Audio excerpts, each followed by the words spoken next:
बॉलीवुड में एक नया रिकॉर्ड बनाने वाली फिल्म केजीएफ चैप्टर 2 को लेकर काफ़ी सारी थ्योरीज घूम रही हैं और तो और ट्विटर पे भी ये थ्योरी घूम रही है कि आखिरकार केजीएफ चैप्टर 2 के बाद यानी कि लास्ट में रॉकी भाई मर जाते हैं। हो सकता है आप में से कुछ लोग का भी यही सोच होगा, आप लोग को भी यही लग रहा होगा कि केजीएफ स्टारर यस भाई यानी कि रॉकी भाई के ऊपर जो मिसाइल छोड़ा जाता है तो वो मारे गए होंगे। खैर चलिए, हम कुछ ऐसे 5 बिगेस्ट रीजन आपको बताएंगे जिससे ये पता चलेगा कि शायद रॉकी भाई का लास्ट में अंत नहीं होता है और आने वाली फिल्म में रॉकी भाई आपको चैप्टर 3 ही क्या चैप्टर 4 में भी नज़र आएंगे।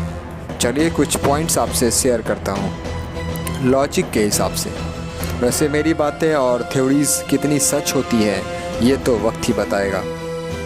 खैर सब तो पहला पॉइंट है कि शुरुआत में आपने देखा होगा कि वह अपनी माँ से पूछता है कि समंदर के नीचे क्या है माँ, तो उसकी माँ कहती है कि समंदर के नीचे बहुत सारा सोना है और इसी आइडिया को लेकर वो जाता है और अपने साथ सारे गोल्ड कंटेनर को समंदर के नीचे छुपा देता है।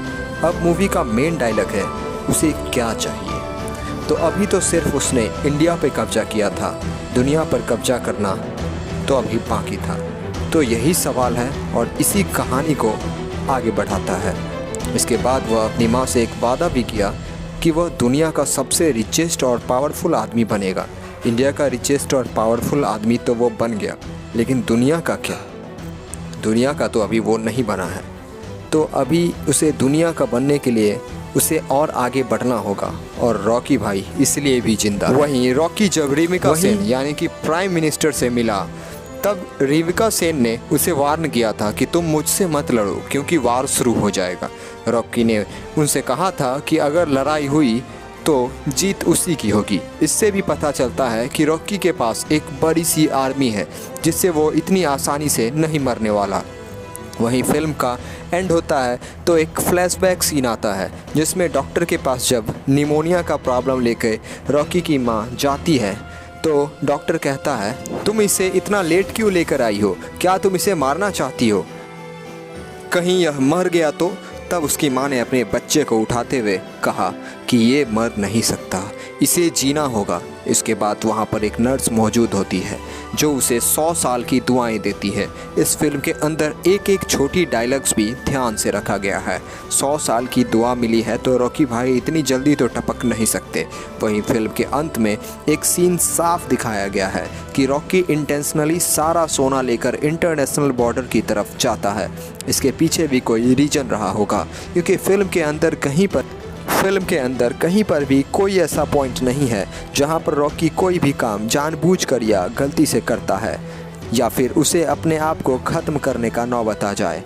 वह सारी चीज़ें प्लानिंग यानी कि 2 स्टेप आगे का सोचता है। रॉकी अपने सारे एक्सपोर्ट बिजनेसेस को ऐसे रोक देता है। आप जानते हैं कि इनायत खलील परेशान होता हुआ नज़र आता है क्योंकि सारा गोल्ड इंडिया से बाहर ले जाने के लिए रॉकी रोक देता है। रॉकी को अपना फाइनल प्लान एग्जीक्यूट करना पड़ता है। यह फाइनल प्लान हमें फिल्म के बाद पता चलेगा और तो और आपने इनायत खलील का रोल भी बहुत ही कम देखा होगा इसमें। तो ऐसा तो नहीं लगता कि केजीएफ चैप्टर 2 जैसी फिल्म में किसी लीड कैरेक्टर का इतना छोटा सा रोल, वो भी बिना किसी एक्सप्लेनेशन के साथ ख़त्म हो जाना। तो उसकी स्टोरी को आगे बढ़ाने के लिए इस फिल्म को तो बढ़ाना ही पड़ेगा क्योंकि वो एक अंडरवर्ल्ड डॉन का उसका रोल था। और हमें ये भी नहीं भूलना चाहिए कि रॉकी हमारा हीरो नहीं था, रॉकी भाई विलेन है और विलेन इतनी जल्दी नहीं मरते हैं। तो कैसा लगा आपको हमारा पॉइंट्स आप कमेंट में ज़रूर बताइएगा और इसी टाइप के रिलेटेड स्टोरीज़ के लिए, न्यूज़ के लिए आप हमारा चैनल को सब्सक्राइब कर सकते हैं। फिलहाल मिलते हैं आपसे अगले वीडियो में एक नए शुरुआत के साथ और एक नए न्यूज़ के साथ। तब तक आप अपना ख्याल रखिएगा और यदि आपने केजीएफ चैप्टर 2 फिल्म नहीं देखी है तो अपने नज़दीकी सिनेमाघरों में जा कर के ज़रूर देखिए, आपका पैसा वसूल होगा। Thank you so much. और हाँ, आप लोग चैनल को सब्सक्राइब नहीं करते हो तो प्लीज़ यदि आप वीडियो यहाँ तक देख लिया है तो आपसे रिक्वेस्ट है कि हमारे चैनल को प्लीज़ सब्सक्राइब करें।